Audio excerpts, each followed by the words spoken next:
Coming up on KTTC News at 10, Rochester Public Schools answers questions about an upcoming technology referendum.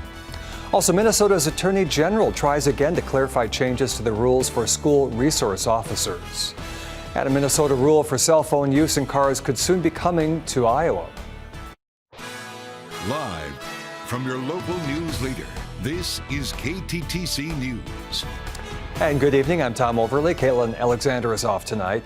Rochester Public Schools wants Rochester residents to vote yes to a technology referendum in November.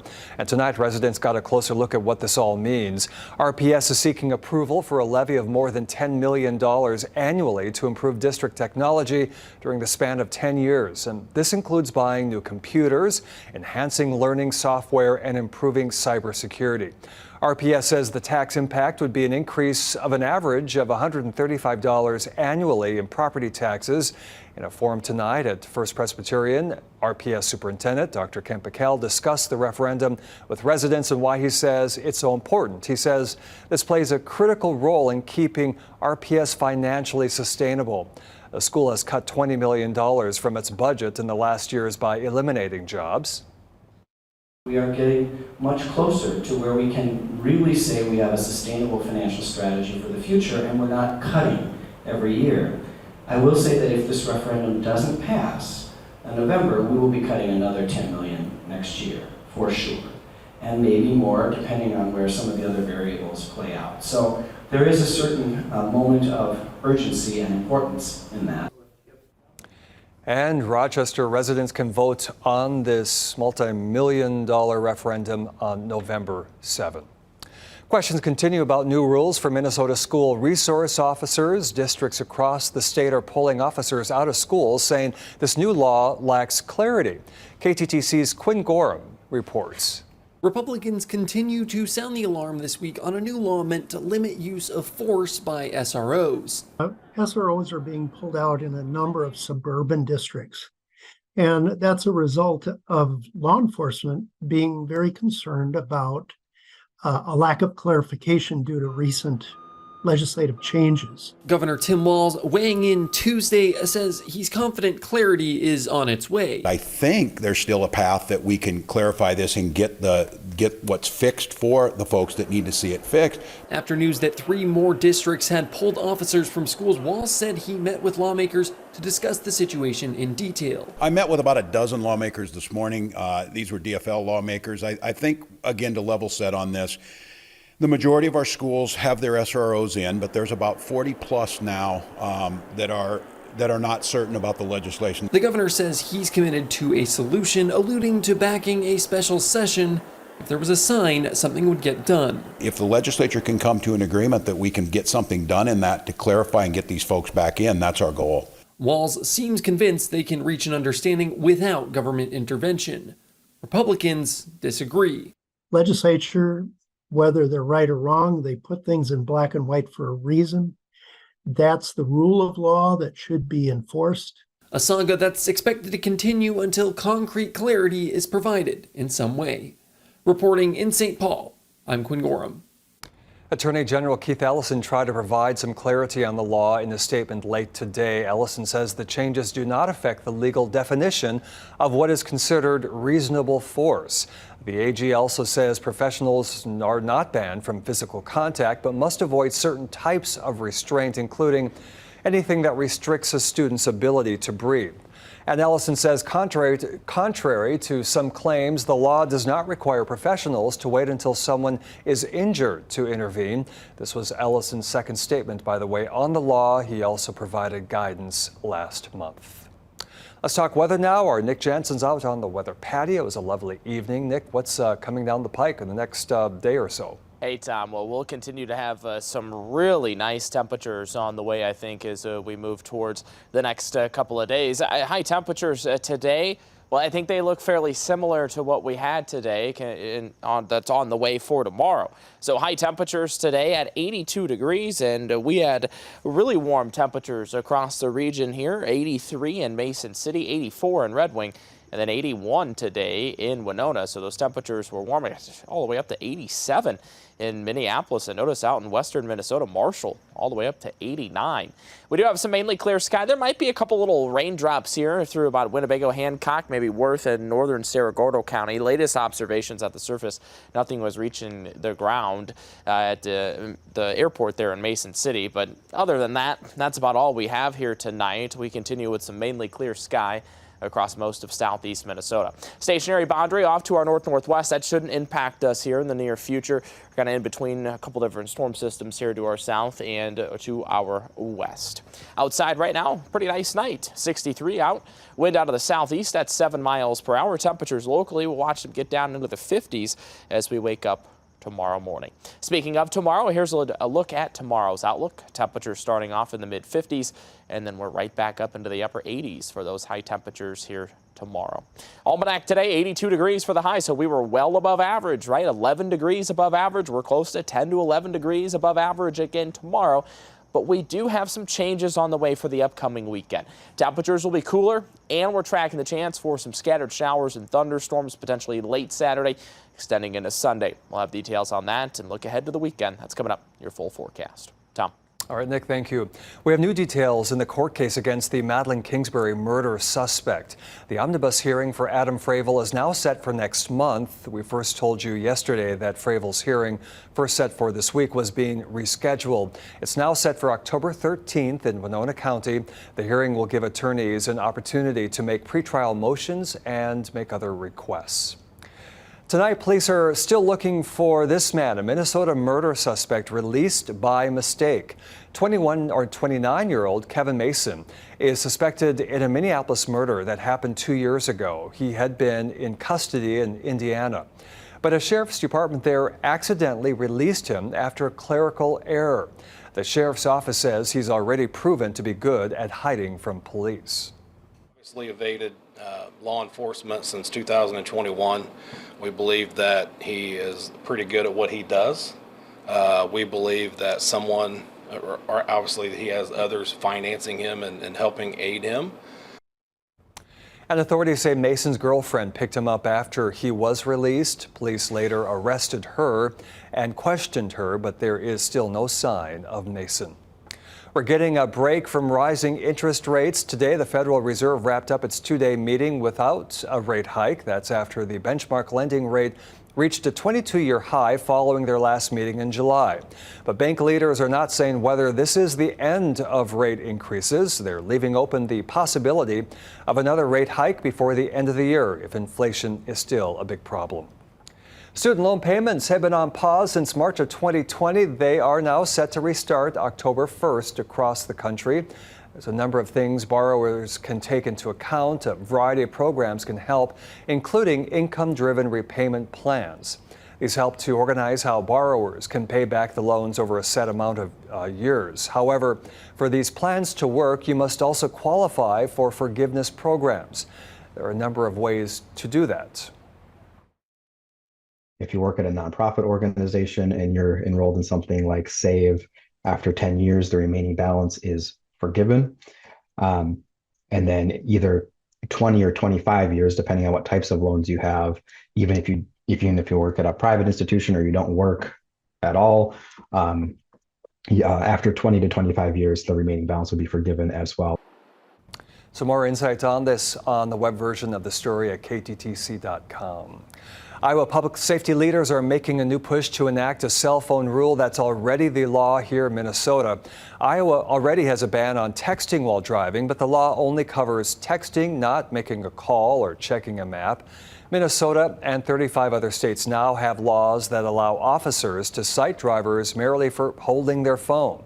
The idea has so far failed to pass the Iowa legislature, but state troopers are asking drivers to make the safe choice on their own. I think it would provide them the ability to focus more on the roadway and to put the phone down. They could do a one-touch application where they could still utilize the phone lawfully, but it would minimize distraction. Supporters say the hands-free driving bill will pass in Iowa's next legislative session. It might be still warm out there today, but cold temps, as we know, are coming down the pike. How some volunteers with union pipe fitters and contractors are ensuring that all will be ready for the cold Minnesota winter. Now we're tracking some warm temperatures again on the way tomorrow, so well above seasonal averages. We were well above seasonal averages here today, and then a rain chance this weekend. Your first alert forecast coming up right after this. Hi everyone, Tariq and I are playing virtual reality Pictionary with Often a fulfilling career is more than just a good paycheck. For the past year in my Critical Career series, I've been spotlighting jobs in the trades that offer that. This spring, it was Rochester Plumbers and Pipe Fitters Local Number 6. Paid apprenticeships, a very good income once you become a journeyman. Well, tonight I want to tell you about another part of a fulfilling career. It's in giving back, helping our neighbors, using our time and talents to make a difference. 8:30 on a Saturday morning. Good morning. Oh, I'm so glad. Jeremy and Evan from Local 6. Oh, I'm so grateful. And the crew has arrived to Sally Boyum's house. My basement is really a basement. It is. That's it is perfect. A cellar. Winter is around the corner. And And that means one thing, getting the house ready for the bitter cold. Jeremy and Evan are from Rochester Pipe Fitters Local Number 6. Evan is also contracted with Minnesota Mechanical Contractors. And what's special about this day is they're volunteering their time and their talents to help people like Sally. You know, Sally, she's retired and she's on a limited income, and it's good to make sure that she's safe and that her equipment's running properly. It's part of the annual Heats On event, bringing together union pipe fitters and Minnesota Mechanical Contractors to provide much-needed heating home care services for lower-income, elderly, and disabled homeowners in our communities. They've been doing it for 35 years statewide, helping more than 8,000 homeowners. And again, the best part, it's all free. when I told my daughter that this was being done, I said, I feel like I've won the lottery. And she's super happy that we're here. When I called her on the phone, she's like, hey, yay! She's just so excited. And that just kind of warms your heart. And it's nice to be able to address this before they need to use their furnaces. Jeremy Thompson is the training coordinator with Local 6. I think once you've done it once, you see the value in it. You meet a lot of these people that they don't have family, they don't have friends that can do this, and they cannot afford to have somebody come in and service their furnaces and make sure they're safe for the heating season. This day, Jeremy and Evan are part of a 10-member crew spread throughout Rochester, making sure to keep the program Heats On a free service for those who need it the most. This has been absolutely vital to me because since retiring, I haven't been able to afford to get the furnace checked every year or two like I normally would. An hour has passed. Sally's furnace is back in tip-top shape. One final check of the air quality. Right now, we are just checking her supply air vent. And then Jeremy and Evan are off to another home, giving up their beautiful day off. It's a beautiful day. It really is, isn't it? To do something, well, kind of beautiful. I might even be able to cut grass soon, huh? Well, Local Union 6 joined with Three Rivers Community Action Partnership to seek out qualified homeowners who need heating assistance. And what's really cool about this is they come in the springtime as well to make sure you don't have water problems from leaky pipes that might have frozen over the winter months. I talked to Jeremy Thompson about that in my extended conversation. You can hear that and find out how to apply by going to kttc.com and click on Critical Careers. The information is there for you. Here's your first alert weather with Chief Meteorologist Nick Jansen. High temperatures today right back into the lower 80s for a lot of us, even some portions of western Minnesota getting close to 90 degrees today for high temperatures. Marshall at 89, 87 today in Redwood Falls here at home. Rochester at 82, a little cooler where we had some cloud cover at, say, Charles City, Decorah, Prairie du Chien, all in the upper 70s there for high temperatures today. What to expect? Here's what we're tracking in the weather department. Some sunshine, warm temperatures, another beautiful day on the way tomorrow. A lot like, well, today on the way for, again, on Thursday. This weekend here, some scattered showers and some thunderstorms possible. it's not a washout, but there is a chance, maybe about a ½ inch, 3/4 of an inch of rain. We need the rain. We'll take whatever we can get, even though it might come on the weekend. So some showers and thunderstorms there. Next week, much more seasonal. Fall officially starts. The fall equinox starts this upcoming weekend, 1:50 Saturday morning. Well, we have some fall-like temperatures, maybe highs in the 60s by Monday and Tuesday of next week. Not very fall-like outside, 63 currently, so still fairly warm. A wind out of the southeast at about 7 miles per hour. Dew points upper 50s.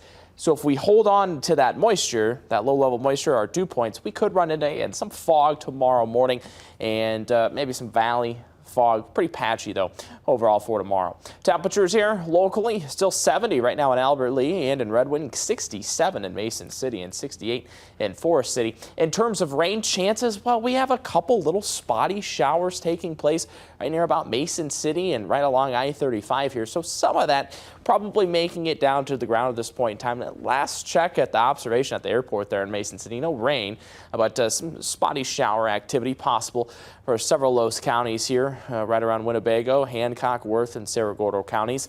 We do have that boundary that is off to our northwest. That shouldn't spark any type of rain in the near future for Thursday or Friday, but by the weekend, that's where our rain chance will be at. Future track here tonight, fairly quiet. As we look towards tomorrow, we'll work off the fog fairly quickly. 3 o'clock in the afternoon, temperatures warming right back up near 80, so about 10 degrees above average again for highs tomorrow. We fast forward Thursday night, we're dry, some clear sky. We'll start things off nice Friday morning, mid-50s and quiet. We start to work in that rain chance, pretty spotty. Notice just a couple little blips there on future track, but the better chance of rain comes into the weekend, probably looking at about Saturday and extending into Sunday. There's a very stray chance on Friday. Scattered showers and thunderstorms possible on Saturday. But again, it's not all day. It's not a complete washout. We will be dry for some parts of the upcoming weekend. Let's talk about just our rainfall totals in general. And one thing I like to look at is, again, the agreement between some of our long-range models, right? It's only Wednesday. We're talking about Saturday and Sunday. We only have 2 models that go out that far, but they are showing agreement at this point in time. So I do have confidence that we'll at least have some rainfall accumulations. Right now, those 2 models looking at an agreement of at least 3/4 of an inch of rain. That is not in one episode, you could say, of rainfall. We're looking at Saturday, Sunday, and Monday. That is a 3-day total of maybe about a ½ inch to an inch of rainfall. And we need that rain, right? We are at a deficit for the month, 1.8 inches in terms of our rainfall amounts. We've only accumulated 4/10 of an inch of rain this month at the airport.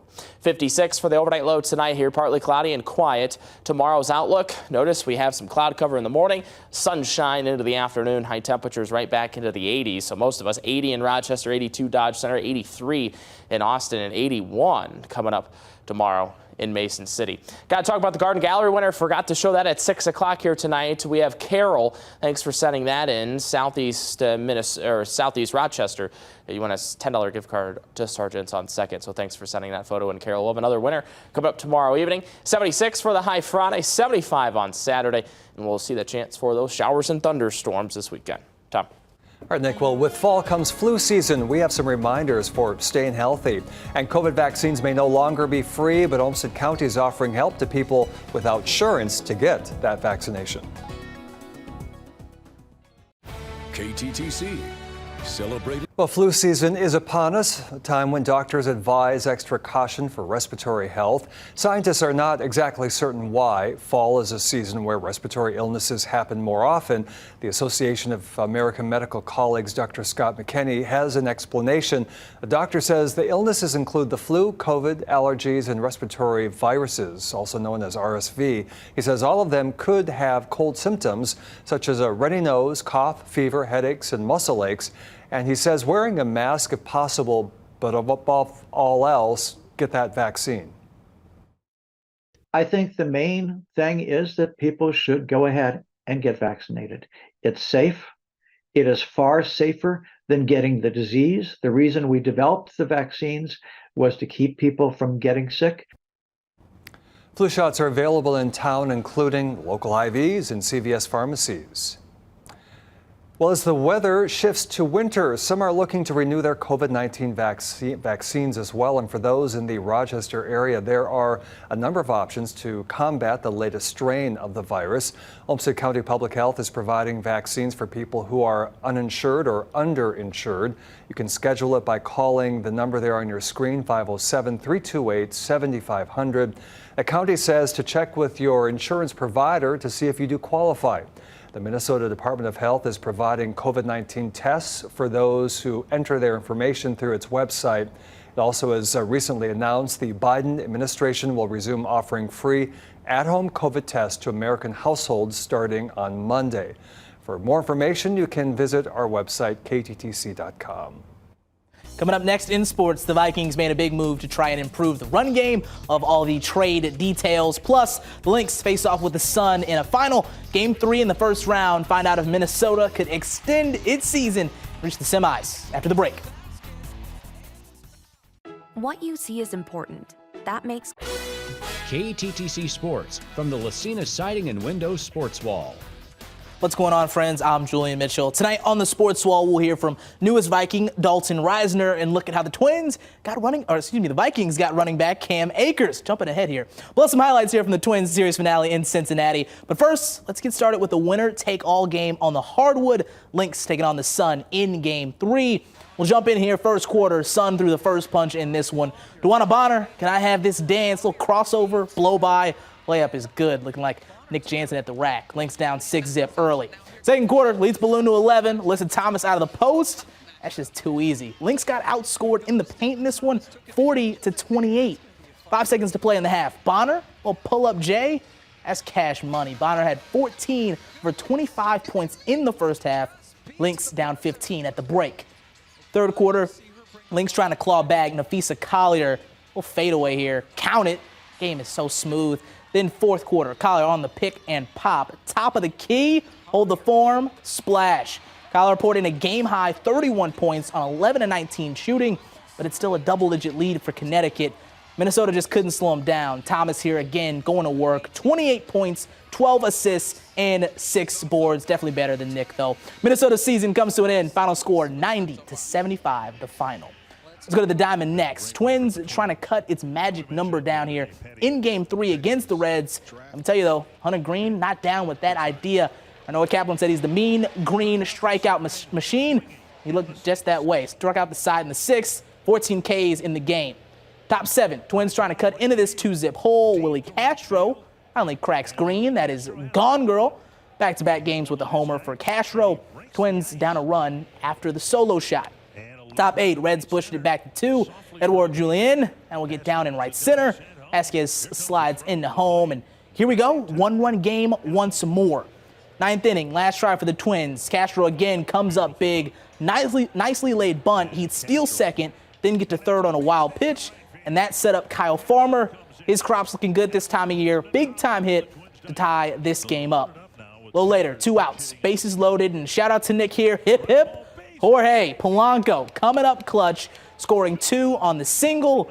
That would be your game winner. Twins win 5-3. Magic number is now just 1 thanks to Cleveland losing today. Twins are off tomorrow. Scenario to clinch the division. Guardians play the Orioles. Now staying with the Twins, some injury updates here. Starting with Carlos Correa, the team placing him on the 10-day IL after aggravating plantar fasciitis in his left foot. Though the Twins expect him to return in time for the postseason, Trevor Larnach was recalled to take his spot. In other news, Royce Lewis, who exited yesterday's game with left hamstring tightness, is set to get an MRI tomorrow morning. The team saying we'll have a better idea then for next steps on Friday. To the gridiron, some big news for the Vikings tonight. The team announced that it's adding running back Cam Akers in a trade with the LA Rams. According to NFL Network's Tom Pelissero, the teams will swap late-round picks in 2026 in the deal. Akers started 15 games in his 4 years with the Rams, totaling over 1,400 yards and 10 touchdowns. He also had 250 receiving yards and a touchdown as well. Akers rushed for 756 yards, 7 TDs in 2022. Vikes hope he can bolster a run game, which ranks bottom in the NFL at 34.5 yards. Head coach Kevin O'Connell spoke this morning prior to the trade about getting this run game back on track. Every week it's going to be a challenge. That's why, to me, it goes back to technique, fundamentals. What are we coaching? Are we seeing that show up on the tape? If not, how do we make sure we emphasize that? And it's one of the fun parts of the job is, when you can visually and collectively as a group identify some things and let's go fix them. Let's go try to do them better and see what that looks like. Akers isn't the only addition the team has made. Vikings signed NFL veteran guard Dalton Risner this week, and he spoke to the media for the first time. And while he's still figuring things out, he said he's ready to roll if he has to on Sunday. Come on, man. I'm from Wiggins, Colorado, brother. I'll do anything, man. I'm just a country boy, dude. I'm not a prima donna. So would I know which direction to go at this point? I'm not going to lie to you, bud. No, probably not. I just did a walkthrough. I don't know what I'm doing yet. So, like I said, I just got to kind of take it day by day. But of course, man, if they want me to play, that's what I came here to do. There's a lot I want to prove. There's a lot I want to accomplish. There's a lot I want to show the world of football that I am, that they said I was. Gotta love his energy. We'll see if he plays and how this run game looks on Sunday. Vikings going for that first win of the season against the Chargers. Kickoff set for noon on our sister station, Fox 47. That'll do it from the Sports Wall. We'll be back after this. Finally tonight, they say a dog is a man's best friend, and in some cases they are also make the best partners in crime. This one makes the best partner in stopping crime. Meet Athena, a canine for Olmsted County, who is wearing a matching hat with her handler. In late August, the deputy noticed a change in her behavior, and she wasn't acting her normal self, took immediate action by taking her to the vet. After seeing another vet, it was determined that she had a twisted spleen, which, if left untreated, it can actually be fatal. She underwent surgery and has since recovered and is back to her normal self and keeping the community safe. Good girl. Thanks. Yeah, happy ending there. Thanks for joining us tonight at 10 o'clock. We'll see you tomorrow.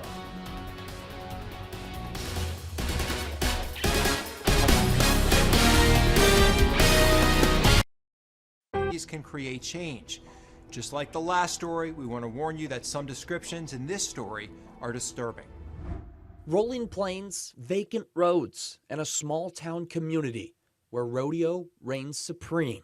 And this guy is DeWalt. That's life for the Allen family here in Cheyenne. Andrea, Shane, and their children, Molly and Cole. Cole was always really natural with the rope.